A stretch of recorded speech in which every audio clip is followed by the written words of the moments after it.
Grace and peace, everybody. Just got home a little while ago. I'm in my parking garage, and before I go upstairs, I decided to do a video.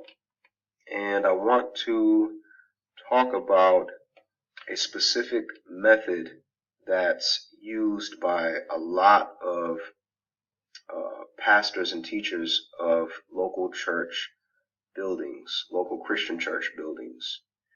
And I want to start off by saying that I do believe and encourage saints to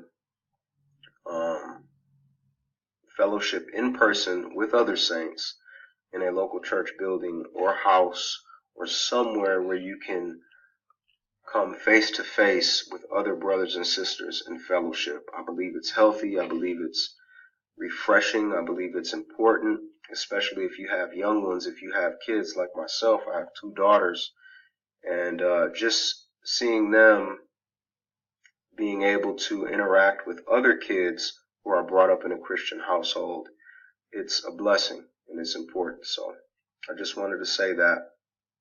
And with that said, I want to talk about, first off, just a little bit of background.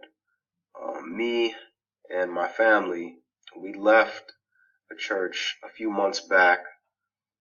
We left a church we were going to for a while because of some things that were doctrinally clearly wrong. And these are things that were apart from the gospel. They taught eternal security. They taught the correct gospel. But after examining God's word and growing in grace, there were many other things that were, I would say, legalistic in nature to an extreme.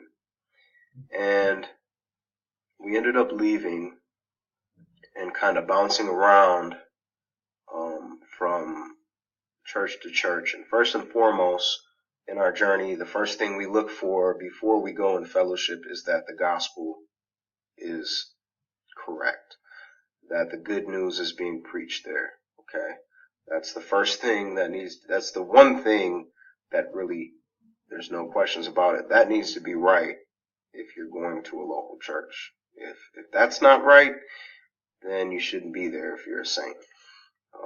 Or if you end up there, you should share the gospel with the pastor and keep it moving. But in our journey and kind of bouncing around, we've been able to listen and examine the approach that pastors and teachers use. And we've noticed a lot of traditions of man and kind of religious things have crept into a lot of local Christian churches, and ones that even teach a gospel of grace alone.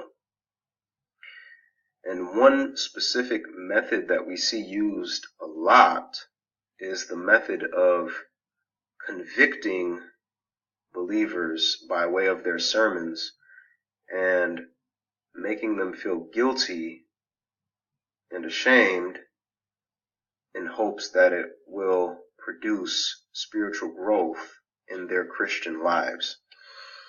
So a lot of times they'll have and this is something that is pretty consistent. A lot of times they'll, have this very well-spoken sermon that has a bang at the end that leaves the listener oh, that was so convicting. That just convicted me so hard, and that was for me. And they'll say that every week because it's kind of the same thing. A lot of times it's the same thing. And a lot of times in the midst of the sermon and throughout the sermon, they'll take verses from everywhere, like Old Testament, New Testament, which of course all of God's word is profitable. But context is still important, and being able to identify the who is it speaking to and what is the context is very important. But a lot of times they'll take a verse from here, a verse from there, and intertwine it with their sermon and cap it off at the end with this convicting message. And what this actually does is it causes the people who are listening, the believers who are listening, to focus so much on self and so much on sin that was already nailed to the cross 2,000 years ago, that it creates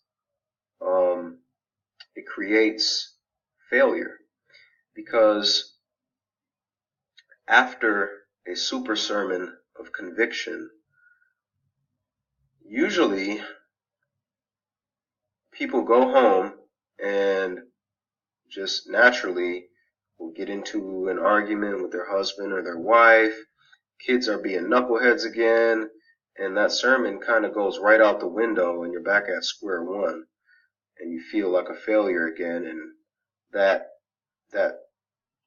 spiritual boost, so to speak, dissolves and floats in the wind, and it goes bye-bye, and you feel like now it's gone, and now you got to wait for pastor to speak again on Sunday or midweek service or whatever the case may be.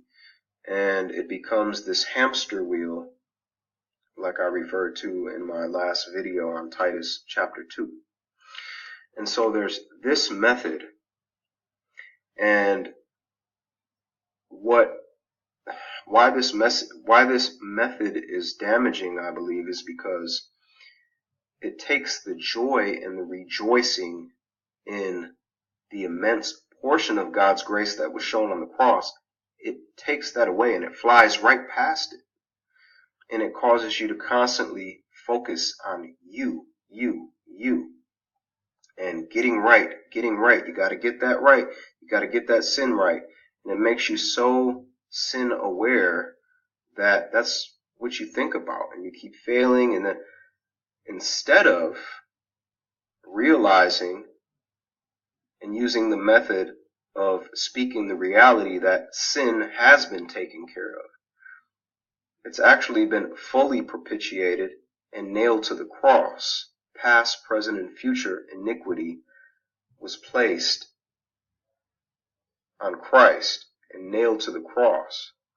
And the reality is, you died. Okay? Flesh is dead.